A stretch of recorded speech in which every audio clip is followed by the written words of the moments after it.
भारतीय न्यूज, सीधा, सटीक और निष्पक्ष। कहते हैं कि महाकुंभ एक ऐसा मेला है जो हमें अपनी संस्कृति और परंपराओं से जोड़ता है। सनातन धर्म में महाकुंभ मेला बहुत ही महत्वपूर्ण है। महाकुंभ में लाखों श्रद्धालु और पर्यटक गंगा, यमुना और सरस्वती नदी के संगम यानी त्रिवेणी संगम में स्नान करने के लिए आते हैं, क्योंकि ऐसी मान्यता है कि ये पापों से मुक्ति और आशीर्वाद प्राप्त करने का सर्वोत्तम अवसर है। नमस्कार, मैं सृष्टि स्वागत करती हूँ आपका भारतीय न्यूज के विशेष कार्यक्रम चर्चा का केंद्र में।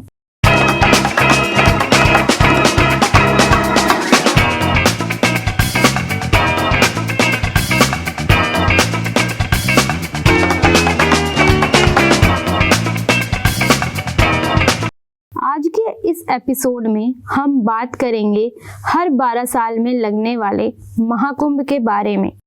जैसे कि हम सभी जानते हैं कि महाकुंभ मेला लग चुका है और इस मेले का सनातन धर्म में बहुत ही धार्मिक महत्व है, जो इस बार 13 जनवरी से 26 फरवरी 2025 तक उत्तर प्रदेश के प्रयागराज में लगा है। यानी यह कुंभ मेला पूरे 45 दिनों तक चलेगा। यह मेला दुनिया के सबसे बड़े धार्मिक मेलों में से एक है, जहां लोग दूर दूर से भाग लेने आते हैं। महाकुंभ मेला हर 12 सालों में एक बार आयोजित किया जाता है। इस दौरान करोड़ों श्रद्धालु गंगा, यमुना और सरस्वती के पवित्र संगम तट पर स्नान करने के लिए आते हैं। कहा जाता है कि इसमें एक बार स्नान करने से भक्तों के सभी पापों का नाश होता है और मोक्ष की प्राप्ति होती है। लेकिन क्या आपने कभी यह सोचा है कि आखिर ये महाकुंभ मेला है क्या? यह क्यों लगता है? आखिर क्या है इस मेले लगने के पीछे का कारण? चलिए जानते हैं। कुंभ का अर्थ होता है घड़ा। ऐसा कहा जाता है कि कुंभ मेले की शुरुआत एक पौराणिक कहानी से जुड़ी है। एक बार देवताओं और दानवों के बीच समुद्र मंथन हुआ। समुद्र मंथन से कई चीजें निकली, जैसे विष, कामधेनु गाय, लेकिन जो सबसे खास चीज थी वह था अमृत कलश, जिस पर देवताओं और दानव दोनों की ही नजर थी। जो भी अमृत कलश पाता वह अमर हो जाता। इसलिए देवताओं और दानवों दोनों में ही झगड़ा शुरू हो गया। अगर अमृत दानवों के हाथ लग जाता तो पृथ्वी पर हमेशा इनका अत्याचार होता। इसीलिए भगवान विष्णु ने मोहिनी अवतार लिया और जब देवताओं से दानवों को संभाला ना गया तो उन्होंने इंद्रदेव के पुत्र जयंत को अमृत कलश सौंप दिया और जयंत ने कौए के रूप धारण कर राक्षसों से अमृत कलश बचाने की कोशिश की। और जब वे अमृत कलश लेकर भाग रहे थे तो उसकी बूंदें 4 पवित्र स्थान प्रयागराज, हरिद्वार, नासिक और उज्जैन में गिरी। इसीलिए ऐसा माना जाता है कि जहां जहां अमृत की बूंदें गिरी वहां वहां मेले का आयोजन किया जाता है। मान्यता है कि कुंभ मेले में स्नान करने से व्यक्ति के सभी पाप धुल जाते हैं और उन्हें मोक्ष की प्राप्ति होती है। अब सवाल आता है कि कुंभ मेला हर 12 साल बाद ही क्यों लगता है? कहते हैं कि जब देवगुरु बृहस्पति वृषभ राशि में और सूर्य मकर राशि में हो तो महाकुंभ लगता है, और वृक्ष राशि में बृहस्पति की उपस्थिति में ही कुंभ महापर्व आयोजित होता है। इससे पहले यह स्थिति 2013 में बनी थी। एक मान्यता यह भी है कि जयंत को अमृत कलश लेकर स्वर्ग पहुंचने में 12 दिन लगे थे, और क्योंकि देवताओं का एक दिन पृथ्वी के 1 साल के बराबर होता है, इसीलिए महाकुंभ हर 12 साल बाद आयोजित किया जाता है। यह भी एक कारण है कि शास्त्रों में प्रयागराज को तीर्थराज यानी तीर्थ स्थलों का राजा भी कहा जाता है। ऐसा माना जाता है कि ब्रह्मा जी द्वारा पहला यज्ञ यहीं किया गया था।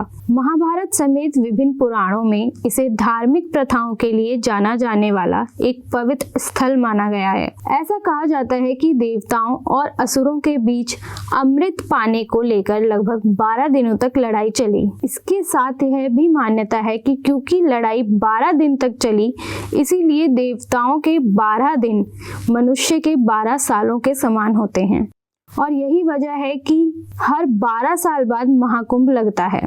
इसे लेकर सरकार ने बहुत पहले से ही तैयारियां शुरू करी हैं, जिसमें मॉडर्न टेक्नोलॉजी, सेफ्टी और सारी फैसिलिटीज का ध्यान रखा जाएगा ताकि श्रद्धालुओं के लिए यह अनुभव सिंपल और स्पिरिचुअल रूप में समृद्ध हो।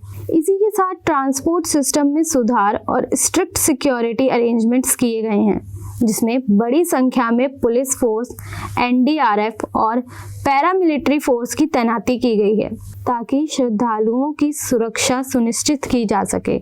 बस अभी 12th खत्म हुई थी और अब आधे से ज्यादा टाइम ये सोचकर निकाल देते हो कि which career to choose. Well, in that case I got you covered. ये वीडियो एंड तक देखना, क्या पता I will just make up your mind. You must have thought of कोई बस ऐसा कोर्स मिल जाए जहाँ अनलिमिटेड जॉब ऑप्शंस हो, क्योंकि मैं भी यही सोचती थी, जैसे कि journalist, news anchor, radio jockey, screen writer, video editor, event manager, graphic designer, सिनेमैट, photographer, director, public relation officer, entrepreneur. In fact इन सबसे भी ज्यादा जॉब ऑप्शंस चाहिए। तो just choose BAJMC as a career. BAJMC is not just about theory but plenty of practical knowledge too. BAJMC as a course आपको provide करता है world की बेटर अंडरस्टैंडिंग, मीटिंग और working with people of top notch industry. और सिर्फ यही नहीं, BAJMC as a course आपको हेल्प करता है to grow personally and professionally too. So what are you waiting for? Choose BAJMC, क्योंकि इधर आपको मिलेंगी एंडलेस पॉसिबिलिटीज। वहीं सीसीटीवी कैमरा, ड्रोन और AI के साथ साथ अंडर वाटर ड्रोन जैसे इक्विपमेंट्स का इस्तेमाल किया गया है ताकि बड़े लेवल पर भीड़ को स्मूथली कंट्रोल किया जा सके और किसी भी अनवांटेड इंसिडेंट को रोका जा सके। इसी के साथ हेल्थ सर्विसेज पर भी ध्यान दिया गया है। यूपी की गवर्नमेंट ने इस बार के महाकुंभ को एक डिजिटल महाकुंभ बनाने की कोशिश करी है, जिसके लिए गवर्नमेंट ने एक साइबर सिक्योरिटी टीम भी स्टैब्लिश की है और 3 वाटर पुलिस स्टेशन के साथ साथ 2 फ्लोटिंग रेस्क्यू स्टेशंस भी स्टैब्लिश करे गए हैं। यूपी के चीफ मिनिस्टर योगी आदित्यनाथ ने कहा था कि महाकुंभ 2025 राज्य की इकोनॉमी को बढ़ावा देगा। हिंदुस्तान टाइम्स के अकॉर्डिंग 2024 से 25 के राज्य बजट में महाकुंभ के आयोजन के लिए लगभग 7500 करोड़ रुपए का फंड दिया गया है और 2 लाख का रेवेन्यू एक्सपेक्ट किया गया है। बिजनेस स्टैंडर्ड के अकॉर्डिंग 2025 का Mahakumbh transportation, health care, food, hospitality जैसे सेक्टर में बिजनेस को बढ़ावा देगा। जैसे लोकल होटल्स, गेस्ट हाउस से 40,000 करोड़ रुपए जनरेट होने का अनुमान है। Food, beverages, religious items and offering से 20,000 करोड़ रुपए, tourism services, transportation, logistic, entertainment sector से 10,000 और वहीं हेल्थ केयर सेक्टर से 3,000 करोड़ रुपए जनरेट होने का अनुमान है। इसी के साथ एक टेम्पररी सिटी को स्टैब्लिश किया गया है, जिसमें लगभग 2000 से ज़्यादा टेंट लगाए गए हैं, जो इस पवित्र हिंदू त्योहार के दौरान लाखों विजिटर्स और पिलग्रिम्स को होस्ट करेगा। महाकुंभ न केवल एक धार्मिक पर्व है, बल्कि यह भारतीय संस्कृति, आध्यात्मिकता और एकता का भी प्रतीक है।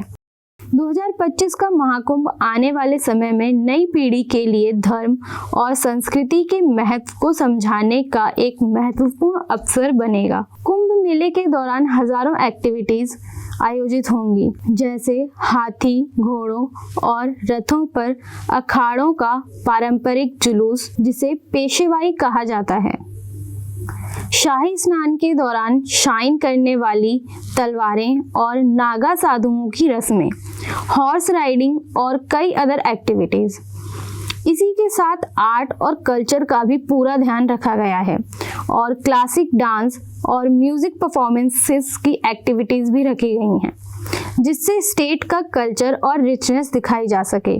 महाकुंभ मेला में कोई भी व्यक्ति, चाहे वह किसी भी रिलीजन, कास्ट या क्लास से हो, भाग ले सकता है। यह मेला विशेष रूप से हिंदू धर्म के लोगों के लिए तो महत्वपूर्ण है, लेकिन इसमें सभी का स्वागत खुले दिल से होता है। इसी के साथ सभी साधु और नागा साधु भी इसमें शामिल हैं, जो सिर्फ कुंभ मेले के दौरान ही अपना एकांतवास छोड़कर आते हैं। आप लोग भी जाएं और महाकुंभ के इस पवित्र अवसर में भाग लें। इसी के साथ मैं सृष्टि अब लेती हूँ आपसे विदा, इसी वादे के साथ कि आप बने रहेंगे भारतीय न्यूज़ के साथ, भारतीय न्यूज़ के विशेष कार्यक्रम चर्चा का केंद्र में। धन्यवाद।